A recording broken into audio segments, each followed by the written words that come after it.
બોલો શ્રી પુરુષોત્તમ ભગવાનની જય.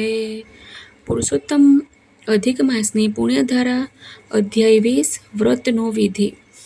સૂત પુરાણી કહે છે, હે મુનિશ્રેષ્ઠો, દ્રધન્વા રાજાએ વાલ્મીકી ઋષિ પાસેથી પોતાના પૂર્વજન્મની કથા સાંભળીને પ્રશ્ન કર્યો, હે ઋષિવર્ય, મેં પૂર્વજન્મમાં આ વ્રત કર્યું હતું, પણ હવે આ જન્મમાં મને તે બિલકુલ યાદ રહ્યું નથી. હે મુનિવર્ય, મુક્તિ મોક્ષની ઈચ્છા ધરાવનારે ભગવાન પુરુષોત્તમ માસનું વ્રત શી રીતે કરવું? પૂર્વજન્મમાં સુદેવ તરીકે મેં એ વ્રત કર્યું હતું. આ જન્મમાં તે કરવાને માટે આપ મને પુરુષોત્તમ માસના વિધિ વિધાન કહેશો? વાલ્મીકી મહર્ષિ કહે, હે રાજા, તું તે સાંભળ. ભગવાન પુરુષોત્તમનું વિધિ વિધાન આ પ્રમાણે છે. અધિક માસમાં પ્રાતઃકાળે મળસ્કે 4 વાગે ઉઠીને શૌચ સ્નાનમાં નિત્ય કાર્યોથી પરવારીને પુરુષોત્તમ ભગવાનનું આરાધન સ્મરણ કરવું. પવિત્ર થવું. રવિવારના દિવસે નિષેધ કરેલો હોય દાતણ કરવું નહીં, પરંતુ પવિત્ર જળના 12 કોગળા કરવા. સમુદ્ર કાંઠે કે નદીવાળા તીર્થમાં સ્નાન થાય તો તે ઉત્તમ ગણાય. જો તે શક્ય નહીં હોય તો તીર્થ નજીકની નદી, કોઈ તળાવ યા કૂવા, તળાવનું સ્નાન મધ્ય ગણાય છે. જ્યારે ઘરે સ્નાન કરવું સામાન્ય કક્ષાનું ગણાય છે.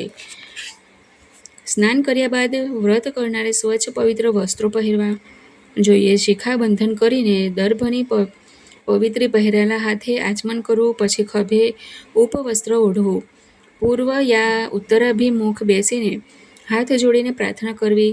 કપાળે ગોપી ચંદનનું ઊભું તિલક યા ત્રિપુંડ કરીને વચ્ચે ટપકું ઉદ્ધર્વ પુંડ કરવું, કારણ કે ઊભા તિલકમાં લક્ષ્મીજી સાથે વિષ્ણુ ભગવાન તથા ત્રિપુંડમાં પાર્વતીજીની સાથે શંકર ભગવાન સદાકાળ વાસ કરે છે. પછી શ્રી નારાયણ આયુધો, શંખ, ચક્ર આદિ ચિહ્નો ધારણ કરવા. તેનાથી પાપ ધોવાઈ જાય છે ને પુણ્ય રૂપ થવાય છે. તેને યમરાજની ભીતિ રહેતી નથી. પછી પ્રાણાયામ કરીને સંધ્યાવંદન કરવું. સૂર્યનારાયણ ભગવાનનો ઉદય થયા બાદ માતા ગાયત્રીના જપ કરવા. માતાનું ધ્યાન કરવું. સૂર્યાસ્ત વખતે સંધ્યા તાણે સાષ્ટાંગ દંડવત નમસ્કાર કરવા. દિવસના પ્રથમ ભાગમાં ઉપરના વિધિઓ કરવા. આ જ પ્રમાણે હંમેશા કરીને પુરુષોત્તમ ભગવાનની પૂજાનો પ્રારંભ કરવો. ગાયના છાણ વડે બેઠકની જગ્યા લીપી ગૂંપીને તેના પર ચોખૂણાવાળું મંડપ પાડવું. વ્રતની સિદ્ધિને માટે તેના પર ચોખાનું અષ્ટદળ કરવું. તેના પર સોના, રૂપા, ત્રાંબા કે માટીનું પણ કાણા વગરના કળશનું સ્થાપન કરવું. આને ઘટ સ્થાપન કહેવાય. એ ઘડામાં ગંગા, ગોદાવરી, સરસ્વતી, કાવેરી વગેરે પાપોનો નાશ કરનારી હે લોકમાતાઓ, મારી શાંતિ માટે આ કળશમાં આવો, એમ બોલીને નદીઓનું આવાહન કરવું. પછી ઘડામાં ફૂલ, ચોખા મૂકીને તરભાણું ઢાંકવું. તેના પર પીળું વસ્ત્ર યા પીળું પીતાંબર ઢાંકીને શ્રી રાધા પુરુષોત્તમની સુવર્ણની મૂર્તિ પધરાવી ભક્તિપૂર્વક પૂજા કરવી. જે પ્રમાણે સર્પ અડધો ગળેલો દેડકો મારી નાખવાની ઈચ્છા રાખે છે, તેમ કાળના ક્રૂર પંજામાં ફસાયેલો આ જીવ અન્યને દુઃખ લઈને પણ ધન પ્રાપ્ત કરવાની ઈચ્છા સેવે છે. જ્યારે મનુષ્યનું ધર્મ તરફ ચિત્ત લાગે છે ત્યારે તેને લક્ષ્મી મળતી નથી, અને મન અને ધન બંને મળે ત્યારે સુપાત્ર મળતું નથી. તેટલા માટે એ ત્રણેયનો મેળાપ જે વખતે થાય ત્યારે જે મનુષ્ય તેનો લાભ લે છે તેને હંમેશા બુદ્ધિવાન સમજવો. મનુષ્યની જિંદગીનો કોઈ ભરોસો નથી. લક્ષ્મી હંમેશા ચંચળ હોય છે. જુવાની 4 દિનની ચાંદની ગણાય છે. યુવાનીને વીતી જતા કદી વાર લાગતી નથી. હંમેશા ભક્તિમાં માયા હરકંત રૂપ હોય છે. એ સૌને ચલિત અને ક્ષણભંગુર માનીને ધર્મનું પાલન કરીને ઈશ્વરનું ધ્યાન ધરવું જોઈએ. પુરુષોત્તમ અધિક માસમાં અલ્પ ધનથી મહાધર્મનું પાલન થાય છે. ઘણું પુણ્ય મળે છે. આ માસમાં સ્નાન, ધ્યાન, દાન, જપ, પૂજન, સ્મરણ આદિ કરવા.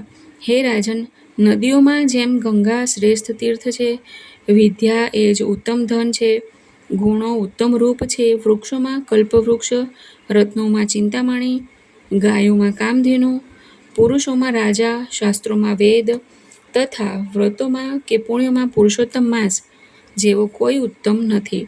સઘળા વ્રતોમાં પુરુષોત્તમ માસનું વ્રત સર્વોત્તમ ગણાય છે.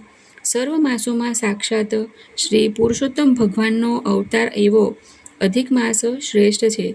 જે પ્રમાણે હાથીના પગલામાં બધા જ પ્રાણીઓના પગલાં સમાઈ જાય છે, તે જ પ્રમાણે સર્વધર્મ તથા કાળ પુરુષોત્તમ માસમાં કોઈ મહિનો પુરુષોત્તમ માસ સમાન નથી. તેથી જ પુરુષોત્તમ માસનું પૂજન કરવું જરૂરી છે.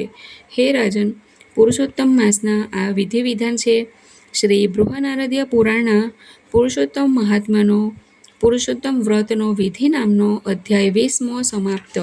બોલો શ્રી પુરુષોત્તમ ભગવાનની જય. હવે આપણે કથા સાંભળીશું. બહેનો અને ચકલી. એક નાનકડું ગામ હતું. વસ્તી ઘણી ઓછી હતી. સૌ પોતપોતાના કામકાજમાં રચ્યા પચ્યા રહેતા હતા.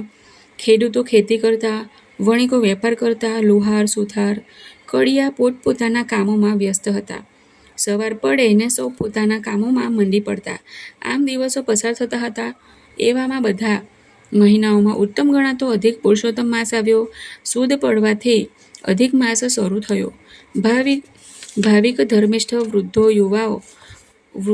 વૃદ્ધાઓ, પ્રૌઢો અને વિશેષ કરીને પ્રૌઢ વયની બહેનોએ પુરુષોત્તમ માસનું વ્રત શરૂ કર્યું. આ બધા ધર્મપ્રેમી લોકો પ્રાતઃકાળે વહેલા ઉઠીને નદીએ સ્નાન કરવા જતા. સ્નાન વિધિ કર્યા બાદ નદી કિનારે કાંઠા ગોરમાનું પૂજન કરીને બ્રાહ્મણોને દાન દક્ષિણા આપીને કેટલાક બહેનો વડલાના વૃક્ષ તળે બેસીને ગપ્પા મારતા હતા. તેમાં વળી એક બહેને પુરુષોત્તમ માસના વ્રત વિશે વાત શરૂ કરી. ઈશ્વરી બહેન કહે, આ અધિક પુરુષોત્તમ માસમાં ઉપવાસનું ફળ શ્રેષ્ઠ છે. ઉપવાસ કરનારને તે અવશ્ય ફળે છે, તેમાં તલભાર પણ સંદેહ નથી. હેમા બહેન બોલ્યા, તમારી વાત તો સાચી છે. એ ઉપવાસ પણ વિવિધ રીતે કરવામાં આવે છે. કોઈ પૂરા ઉપવાસ કરે છે, કોઈ ધારણા પારણા કરે છે, તો વળી કોઈ એકટાણું કરે છે, વળી કોઈક વ્રત રાખે ખરો, પણ ઉપવાસ નહીં કરે. વ્રતના પ્રકાર પ્રમાણે જેને તેને ફળ પ્રાપ્ત થાય છે. શાંતાબહેન કહે, હેમાબેન, તમારી વાત તો સાચી છે. જે પૂરા ઉપવાસ કરે છે તેને સૌથી વધુ પુણ્ય મળે છે. જે ધારણા પારણા કરે છે તે શ્રીમંત થઈને સુખ વૈભવ ભોગવે છે. જે એકટાણા કરે છે તેને મધ્યમ સુખ મળે છે. જે વ્રતમાં ઉપવાસ નથી કરતા અને જે આવે તે ખાધે રાખે છે તે કનિષ્ઠ ગણાય છે. તેથી તેને ભાગ્યમાં કંઈ પણ મળતું નથી. પ્રતીક્ષા બહેન કહે, પુરુષોત્તમ અધિક માસનું વ્રત કરીએ અને વ્રતના નિયમો નહીં પાડીએ તો તેનો શું અર્થ? નિયમ પાલન તો થવું જ જોઈએ. તેનાથી વ્રત કરેલું સાર્થક થાય અને આપણું કલ્યાણ પણ થાય. ઈશ્વરી બહેન, હેમાબહેન, શાંતાબહેન અને પ્રતીક્ષા બહેનનો ઉપરનો વાર્તાલાપ વડલા પર બેઠેલી 4 ચકલીઓ સાંભળતી હતી. ચારેય ચકલીઓ અંદર અંદર વાતો કરવા લાગી. આ ચારેય બહેનો જે વાત કરે છે તેનું ચાલો આપણે પારખું લઈએ. મોટી ચકલીએ સંપૂર્ણ ઉપવાસ કરવાનું, બીજીએ ધારણા પારણા કરવાનું, ત્રીજીએ એકટાણું કરવાનું નક્કી કર્યું. ત્યારે ચોથી સૌથી નાની ચકલી બોલી, બહેનો, મારાથી કદી ભૂખ્યા નહીં રહી શકાય. હું તો પેટ પૂર ખાઈશ અને સાથે જ વ્રત પણ કરીશ. હું તો કશા બંધનમાં રહેવા માંગતી નથી. આમ કરતાં કરતાં અધિક પુરુષોત્તમ માસ સમાપ્ત થયો. અચાનક કોઈ રીતે ચારેય ચકલીઓ એક સાથે જ મરણ પામી. ગામના નગર શેઠને ત્યાં પેલી ચારેય ચકલીઓએ વારાફરતી જન્મ લીધો. શેઠાણીને પ્રથમ દીકરો જન્મ્યો હતો, પછી 4 દીકરીઓ જન્મી. આમ શેઠની શેઠાણીને 5 સંતાનો થયા. ભાઈને 4 બહેનો મળી. ચારેય પુત્રીઓ પુત્ર સાથે લાડ પામતા મોટા થવા લાગ્યા. એ બધા ઉંમરલાયક થતાં માતા પિતાએ તેમના લગ્ન કરવાનું નક્કી કર્યું. સૌથી મોટી દીકરી રાજાના રાજકુમારને ખૂબ પસંદ પડી. તે પરણીને ત્યાં ગઈ. બીજી દીકરીને એક શ્રીમંતના દીકરા જોડે પરણાવી. તેને સાસરામાં 4 માળની હવેલી મળી ગઈ. તો ત્રીજી દીકરીને એક સારું રડતા યુવકને પરણાવી. પણ સૌથી નાની દીકરીને ગરીબ ઘરનું સાસરું મળ્યું. ચારેય દીકરીઓને સૌના ભાગ્ય અધીન સાસરા મળ્યા. ભગવાન સિવાય ભાગ્યના ભેદ કોણ જાણી શક્યું છે? ગમે તેમ પણ ચારેય દીકરીઓને લગ્ન કરીને સાસરે વળાવી. 4 દીકરીઓને પરણાવ્યા બાદ નગર શેઠ શેઠાણીએ હવે પુત્રના લગ્ન કરવા વિચાર્યું. તેમણે પોતાના જેવું સમાન ઘર શોધીને કન્યા પસંદ કરીને દીકરાના લગ્ન નક્કી કર્યા.